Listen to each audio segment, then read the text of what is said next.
Sounds great. Hi, my name is Brian Thomas. I'm a National Account Manager with TCI. I've been with TCI for about 12 years. Prior to that, I taught just north of Cincinnati, Ohio, where I live, and I taught 7th and 8th grade social studies. I'm really excited to have you here tonight as we explore the case for gaming. What are some reasons why teachers should include video games in terms of their classroom instruction?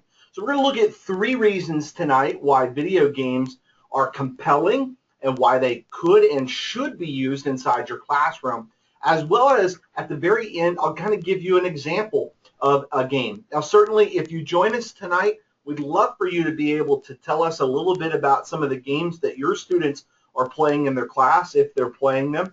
Give us your grade and subject matter, and if you're viewing this on demand later on, there should be an area in the comments section where you can provide that information. So share your genius with us.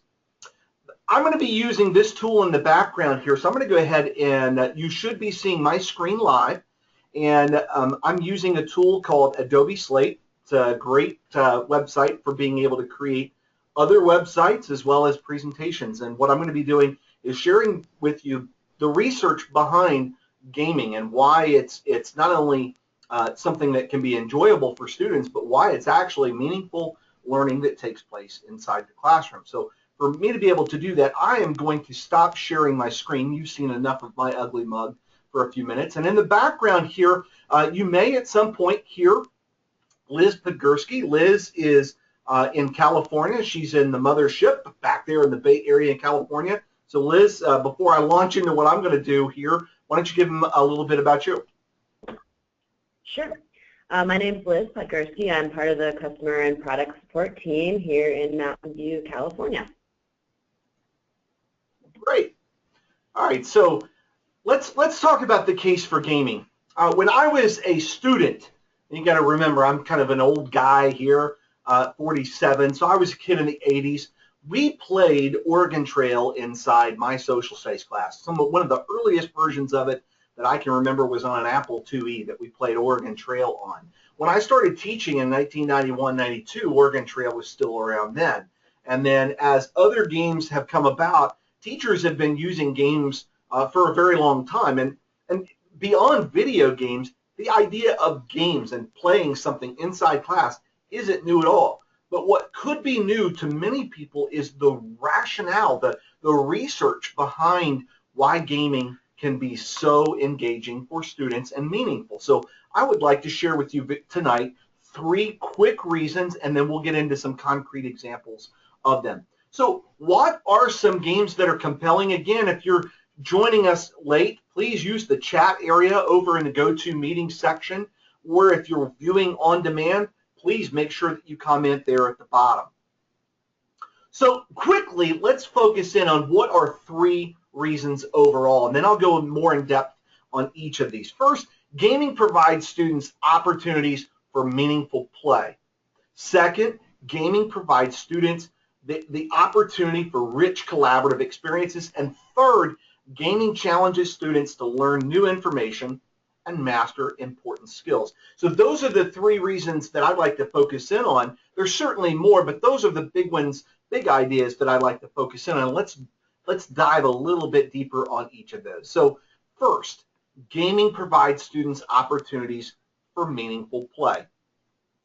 When you think about this, meaningful play, the idea behind it is that play involves choices and actions. Forget just video gaming. Games itself and play involves choices and actions. Brain research shows that young children, adolescents especially, benefit from play, and that's why for many of us in education, we're alarmed with the amount of time that's been taken away from recess. When students would be outside playing, or gym time, or physical education where they would be playing games inside those courses, because there's good brain research that shows that the idea of students collaborating, playing together is good for them, not only physically, but mentally it's also really powerful. So the brain research shows that adolescents gain more information through meaningful play. Well, what is meaningful play? Meaningful play, according to Rules of Play, which is a really great read, and I'm going to provide it here as a link So if you view this webinar a little bit later on demand, I'll have it on the blog and you can click on the link and take you right to this book. But in this book, it was written in 2003, so it's not recent or anything like that. But in the book, they outline meaningful play involves choices, involves actions, and involves engagement. And so if you have those three things working together, you've got meaningful play taking place. And meaningful would be according to what your instructional goals are. So as a teacher, you can have meaningful play take place in your class with a video game if it's engaging, if it involves the students making choices either individually or working collaboratively, and not only that, but what actions are they taking place and what are the reactions to those actions that follow, because we learn through those experiences. It can be said very easily that first to failure is often fastest to success when you're talking about video games. Think about a kid that sits down at Christmas or right after the holidays and they get a brand new game. They plop it in their console. They never, ever, ever read the instructions. What do? They start playing it. They fail a lot initially and then eventually succeed by learning through those failures. So there is good brain research that shows that play is good for adolescents, and not only that, but that if it is meaningful, meaning that students are making choices and taking actions, and if it is engaging, that those three things will work together to support your instructional goals as a classroom teacher. Second, let's dive a little bit deeper on this one. Gaming provides students rich collaborative experiences. And I love this picture right here of these two youngsters who clearly are somewhere between early elementary and upper elementary. You can't see it on my screen, but I think on your screen you can see that the young girl is pointing at the screen and the boy is in euphoria because he perhaps just won some coins or something like that. There is a movement taking place in a lot of different websites, both PC, Mac, and mobile devices, where they're gamifying student experiences. And what we found is that those rich collaborative experiences, those that they share, whether they are local, meaning that they are sharing it with another person there in the room, or even if it's co-op online, if students are working together in an online format, that those rich experiences are also supported by research. Johnson, Smith, Willis, Levine, and Haywood noted that collaborative experiences oftentimes lead to greater learning outcomes because students are working together to problem solve. Now, of course, that's not that itself, that their research was kind of groundbreaking on electronical learning, but that idea really isn't new. As a matter of fact, at TCI, one of our main theorists has always been Elizabeth Cohen and the idea of collaboration, and that students learn more when they learn together. So when you have students involved in a game and they have an opportunity to collaborate, why would they do that? Well, to overcome obstacles, to figure out ways around puzzles. Those are reasons why students collaborate. Not only that, but also that the idea of gamesmanship is there, the competitiveness that is involved there. There's really rich collaborative experiences and they benefit students, and that is backed up by research. So when I think about students playing together in games, I think a lot of times about games like Minecraft. And one of the folks that was going to be on our webinar this evening, they had posed the question, does the teacher need to know all the ins and outs of the game? In this case, it would be Minecraft, for them to be able to use it inside the class. And what I would say to them is it really depends on what your instructional goal is.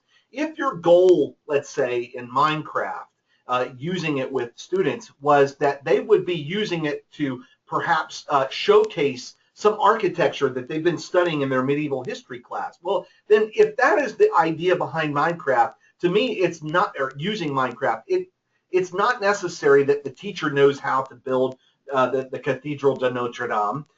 They might need to know some of the basics about the game itself, but not necessarily all the ins and outs. About 90% of the time when it comes to the games, the kids are always going to know more than you.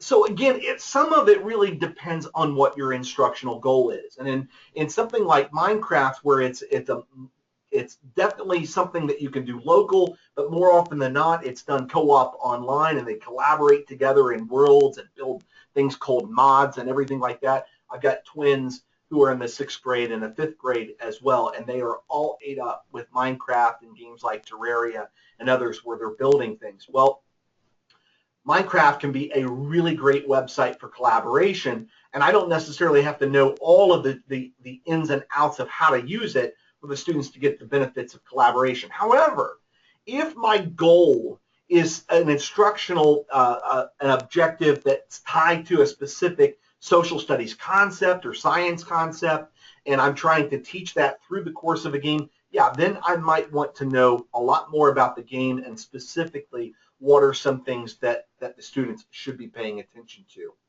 So that kind of leads me to this last one here, and that is gaming challenges students to learn new information and master important skills.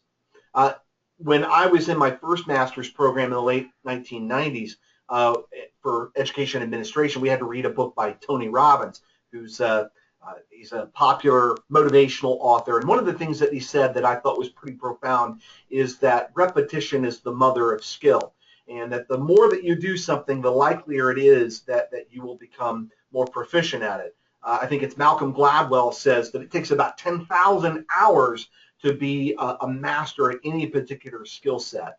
So why is that mentioned here in regards to video games? Well, video games provide students an opportunity to be able to master important skills. The Department of Education in 2010 outlined what are some 21st century skills that we want students to have. And you can tick down that list if you read on that research and know that when you pull out many video games, students are working on those skills. Visual analysis, the ability to be able to take information and apply it to new situations. All of those skills are being focused as the students are playing video games, and there's other authors out there that have focused on that as well. So the idea that students are working on skills and learning content is not only something that we focus in on instructionally when we're teaching a lesson. Perhaps it's a really great TCI activity where you've got the students moving around stations inside your classroom as they're learning about Native American regions. You can actually build upon that by involving some video games, and I'll share with you an example of one of those. But before I do that, I'm going to take a pause before we get to the last part of our webinar this evening and see, Liz, was there anyone that had a question or perhaps a thought that they wanted to share along with this? Nope, not at this time. Okay. So let me give you a concrete example of gaming in action. And what I wanted to do is I want to take you inside of a TCI subscription. That subscription is History Live, the United States through Industrialism. And I kind of teased you a little bit with this lesson. The very first lesson in this program, which is made for middle school, is where students are going to learn about how the first Americans based their lives on the geographic regions that they were in. They adapted their lives accordingly. And it's a really great, engaging lesson. The students are collaborating throughout as they go through that. So perhaps as a teacher, I want to provide some enrichment. So they go a little bit deeper and get a case study on one of those regions. And so one of the things that I came across was a game that's been out there for a couple of years now, and it's called Never Alone. And Never Alone follows the folk tale of what's called the Inupiat people, which was an Inuit tribe in North Alaska. And it is a video game, the first in its classification, which would be called a world game, meaning that they are trying to focus in on sometimes less popular, less well-known, I should say, is a better way of saying that, less well-known civilizations and indigenous people around the world. So in this game, what happens is the players take on the role of Nuna, or Fox, her little pet fox, and what they try to do is they try to find the source of why the blizzards keep hitting her community. And it's a really great lesson. It's provided on lots of different platforms, and I'll tell you why I find it to be really compelling for people to use. And that is this. It's not just a game which it's a puzzle platformer, so students are trying to figure out how to get over obstacles, things like snow drifts, and be able to get away from polar bears and evil people that are chasing Nuna and Fox. But they also show a lot of what they call video insights, which are clips about the Iñupiat people and how they have adapted their way of life to the geography they live in.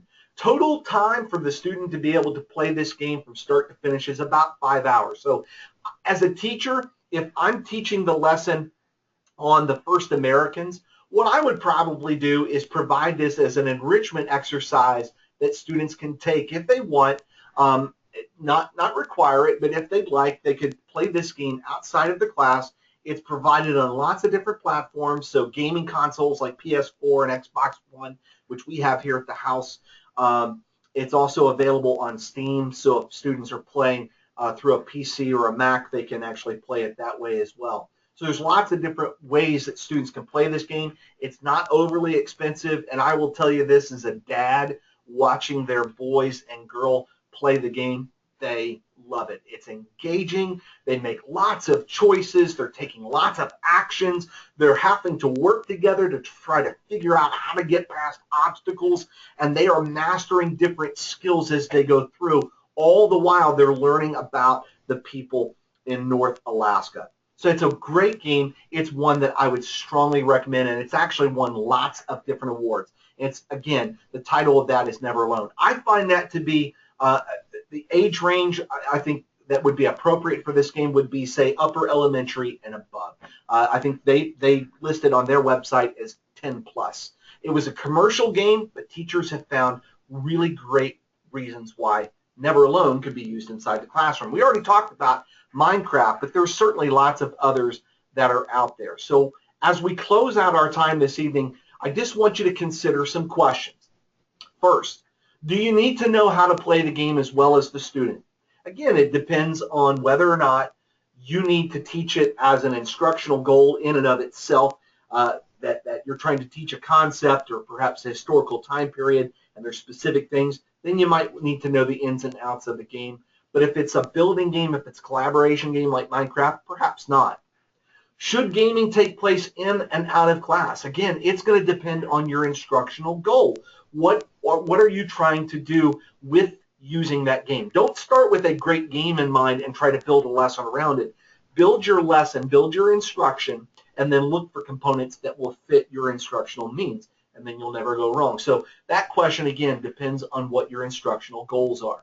Third, how should you allow and how could you allow for students that might not have access? You need to think about that because not every kid is going to have a PS4 at home. Or not every kid's going to have access to Minecraft. So are there alternatives that you can look at that don't just involve video games? Just the idea of playing in general could involve a board game or a card game, which I'm not focusing on here tonight. But that question you definitely need to consider as a teacher and think about all of the students that are inside your class. And lastly, again, one last pitch for you. Please share with us what are some compelling games. And when you do and you comment in, give us the subject, the grade, and the title of the game as well as what you found compelling about that game. So I'd like to thank you for coming to our webinar tonight. In terms of the research behind what I shared, I've got a bibliography that you can check out as a part of this Adobe Slate. Again, that will be embedded into the blog post that we'll make available after this is after our time is complete tonight. So lastly, I want to throw it back to Liz. Liz, any last questions before we close out? No questions, Brian. Okay. So thanks everyone for attending our session tonight. I look forward to hearing back from you, and please join us on our next webinar very soon, coming in April.